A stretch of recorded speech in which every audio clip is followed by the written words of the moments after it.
A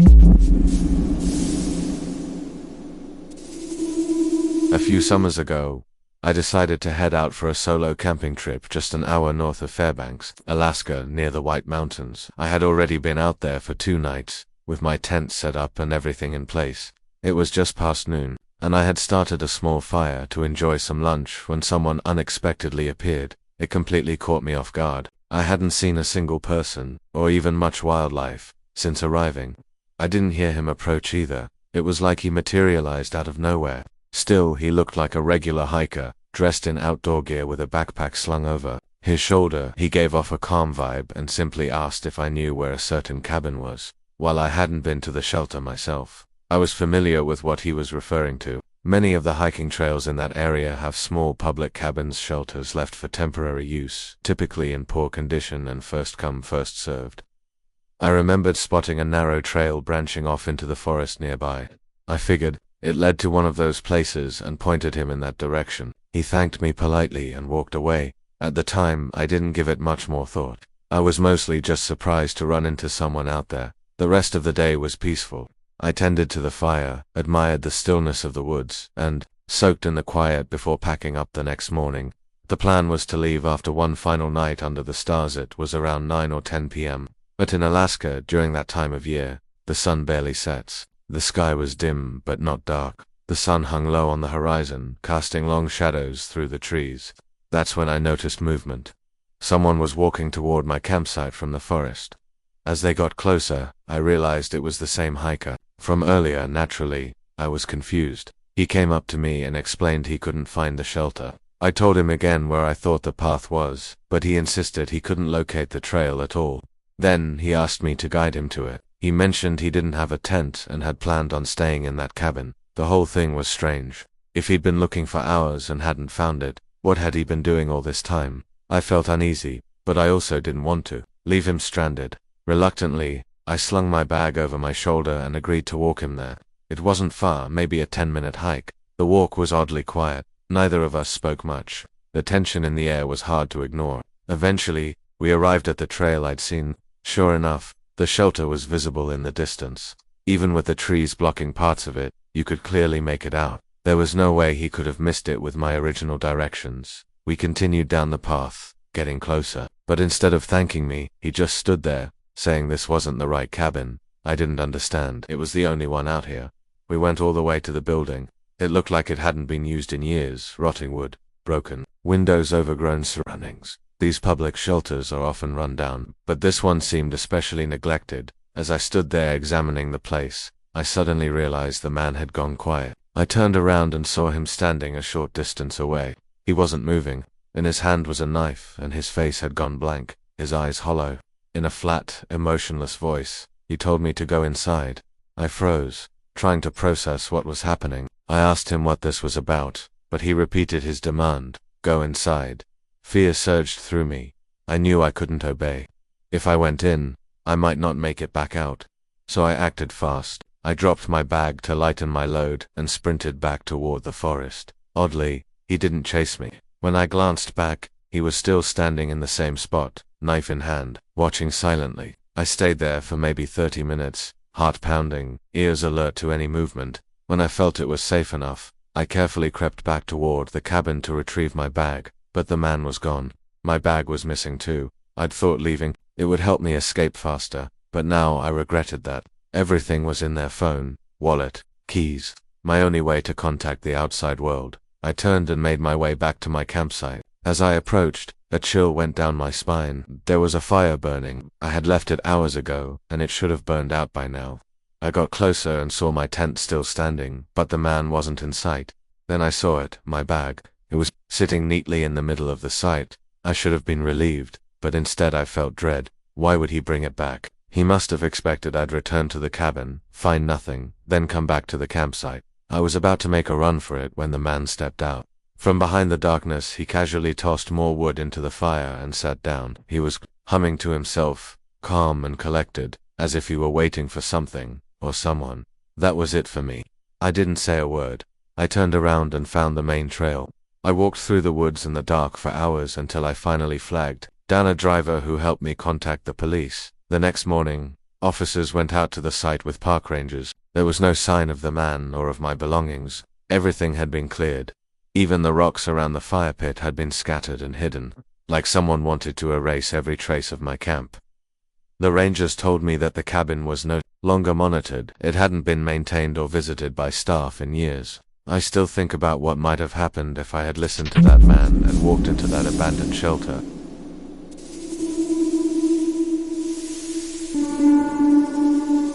This happened not long ago, just at the beginning of summer during my first solo hiking trip of the season. I had planned a 4-day excursion through the Granite Ridge Wilderness in northeast Wyoming, a trail I had explored before but never completely finished. The idea was to head out for 2 days, camp overnight, then return the same way. When I arrived at the trailhead, my car was the only one in the parking area, which gave me a strange mix of comfort and unease. No crowds, great, but being completely alone out here, it suddenly felt too quiet. The hike started off peacefully. Birds chirped, a breeze carried the scent of pine, and there wasn't a soul in sight. After about 10 miles in, I found a shaded spot beside a huge boulder to take a quick break. I was sipping water and munching on a protein bar when something across the trail caught my attention. There, maybe 30 feet into the trees, stood a man, still silent, watching me. He didn't move, didn't speak, just stood there, half hidden in the trees, arms hanging at his sides. He eventually raised one hand in a slow, mechanical wave. It wasn't friendly, it looked rehearsed, like someone mimicking human behavior but getting it just wrong enough to make your skin crawl. I nodded back without smiling and quickly packed my things. I didn't want to jump to conclusions, but something felt off. He wasn't dressed like a hiker, his clothes were too worn, too heavy for the summer heat, and his presence felt deliberate. I pressed on toward the next rest stop, a designated clearing with a fire ring and log benches. I wasn't planning to sleep there, just rest and cook some early dinner. As I unpacked my small camp stove and began boiling water, I heard footsteps crunching leaves behind me. It was him, same guy, same blank stare, same creepy, stretched smile that never reached his eyes. He walked right up like we were long-lost friends, plopped down on a rock, and started making conversation as if it was normal to appear uninvited in the middle of nowhere. He said his name was Earl. I told him mine was John, which wasn't true, of course. He asked weirdly specific questions: where I was staying tonight, if I was meeting anyone later, how much food I was carrying. I kept my answers short and vague. Then he offered me something, an energy bar, only it was already unwrapped. There were no bites in it, but the wrapper was peeled halfway down like someone had prepared it for someone else. No thanks, I said. You sure, it's blueberry, real good, he said, pressing it toward me. His hand hovered a second too long. I'm good, I repeated, more firmly. He stared at me for a few seconds longer, then gave a crooked laugh and shoved it back into his pocket. Said he'd be camping here tonight. That was my cue to leave. I quickly packed up and told him I had plans to meet someone at the next site, just 2 miles down, and couldn't be late. He kept smiling, gave a lazy wave, and watched me leave without saying another word. I kept glancing over my shoulder the whole hike. It wasn't paranoia, it was instinct, and I've learned never to ignore instinct in the wild. I reached the next campsite just before dusk. It was a nice spot near a small stream, but I didn't unpack right away. I stayed alert, hiding my presence as best I could.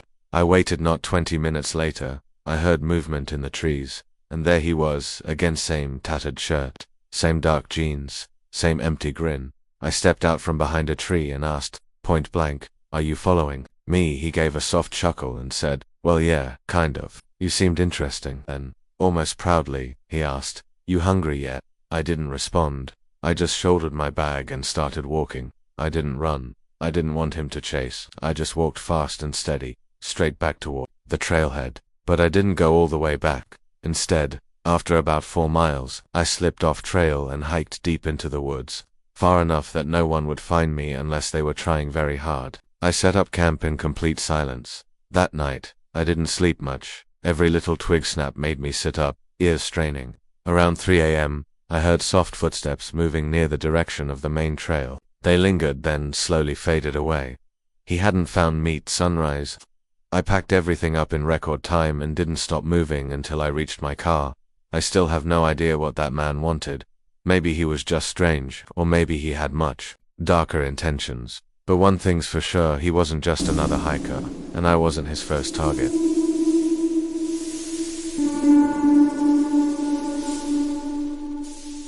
This happened back in 2016, but I remember every single detail like it just happened yesterday.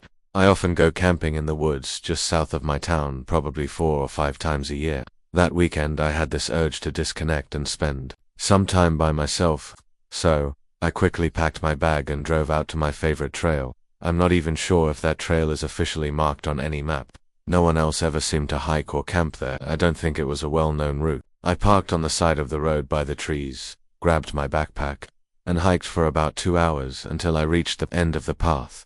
This section of the forest wasn't mountainous at all, it was flat and thick with trees. Great for a relaxed 1 or 2 day camping trip, but definitely not exciting enough to spend more time. It can get pretty boring.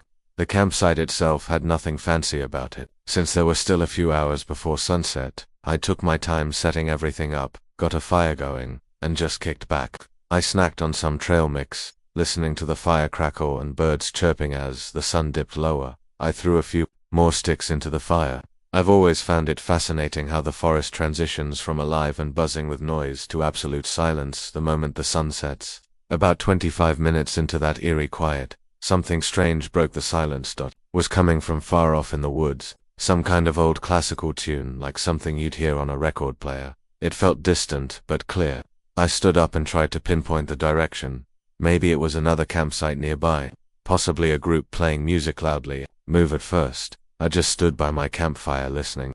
The music went on for at least 30 minutes, and what made it so strange was that it never changed. It was the exact same classical piece playing over and over again, echoing through the stillness of the woods usually. I wouldn't care if there were other campers nearby, even if they were being a bit loud, but something about this was off. It didn't feel right. It didn't feel like other people simply enjoying a night out. Eventually, I decided I needed to see what was going on just to put my mind at ease. I didn't want to spy on anyone or anything like that, just make sure it wasn't anything strange so I could get some sleep. I grabbed my flashlight and headed off in the direction of the sound. I kept walking, and it felt like I was going farther than expected, which was odd, because if I could hear the music from so far away, it must have been really loud. But the closer I got, the more uneasy I began to feel. My skin broke out in goosebumps, and my heart started racing. Then it hit me. Only brought my flashlight, no pocket knife, no pepper spray. Not the smartest move. Eventually, I could tell I was close. The music was loud now. It had to be coming from just 30 or 40 feet ahead, but there was nothing I could see. No fire, no lanterns, no lights of any kind, and then I saw it, a huge speaker, propped up behind a tree. Nothing else was around it. I shined my flashlight in every direction, but there were no people. No sign of a tent, no gear, just that single speaker. It looked like one of those old ones from the early 20s. A big black box with worn-out buttons and a tiny LCD screen. I found the power button and turned it off. Instantly, the woods returned to silence. The contrast was jarring. Who would do this? It felt like a trap. Still, I tried to convince myself it was nothing. Maybe someone left it behind by accident. Maybe it was just a prank. But deep down, I knew it didn't make sense. I didn't linger. I rushed back to my campsite, relieved to see my fire still glowing, feeling safer back in my own space. But as I sat there, something kept gnawing at me. That eerie feeling like something wasn't right, it just kept getting worse. Then I remembered my knife and pepper spray. I figured having them close might make me feel better. That's when I noticed things were missing: my matches, cooking utensils, my knife, my pepper spray. All gone. My body froze. Someone had been at my camp. I didn't think twice. I started packing whatever was left. Just as I was stuffing things into my bag, I heard it again. The music hit was backhand, closer this time. No longer off in the distance. I bolted. I left the campsite and ran down the trail. The further I got, the quieter the music became. That gave me a small sense of comfort. Whoever had set up that speaker must have been behind me, back where I'd come from. About 15 minutes later, I was deep into the woods, far from the sound. My pace had slowed to a walk when I noticed something up ahead, lying right in the middle of the trail. My stuff, the missing items, knife, pepper spray, cooking utensils, were all neatly arranged in a line across the path. I stopped, trying to make sense of it. What was the catch? Just as I took a step forward to grab them, I heard rapid footsteps behind me. I spun around, but all I could see was pitch black. I ran. I left everything behind and sprinted like my life depended on it. After about 10 minutes of all-out running, I slowed to a fast jog and didn't stop until I reached the road. I still don't fully understand what happened that night. It felt like I barely escaped something or someone. It was like they were watching me, like they were waiting. I haven't been back to that forest since, and I never planned to.